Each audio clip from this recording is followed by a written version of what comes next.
అందరికీ నమస్కారం అండి. ఈరోజు టాపిక్ ఏంటి అంటే చిన్న మాట అండి.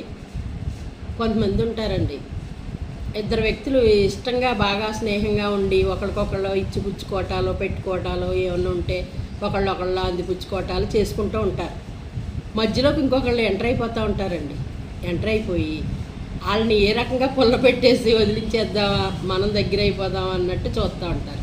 దానివల్ల ఏం ప్రయోజనం ఉంటుంది చెప్పండి? తలవ మాట అనిపించుకోవటం తప్ప దానివల్ల ఏమన్నా కలిసి వస్తుందా? ఒక పూట భోజనం గడిచినా ఏమన్నా 4 కాయలు ఇచ్చినా ఓ చీర పెట్టినా ఆ రోజుతోటే పోతుందండి. ఆప్యాయత అనేది మనసులో శాశ్వతంగా నిలిచిపోద్ది. అది చుట్టూ విరోధం తెచ్చేసుకుని మనమే దగ్గర అవ్వాలని అనుకోకూడదు. అందరూ ఉండాలి, అందులో మనం కూడా ఉండాలి. మనం కూడా స్నేహంగా ఉండొచ్చు, తప్పులేదు. కానీ అవతల వాళ్ళ స్నేహాన్ని మనం పాడు చేయకూడదు. అది చాలా తప్పు కదండి. అవతల వాళ్ళు ఎంతో ఉసూరుమనిపోయి మమ్మల్ని ఇలా ఎడగొట్టారు, మమ్మల్ని ఇలా బాధ పెట్టారు అని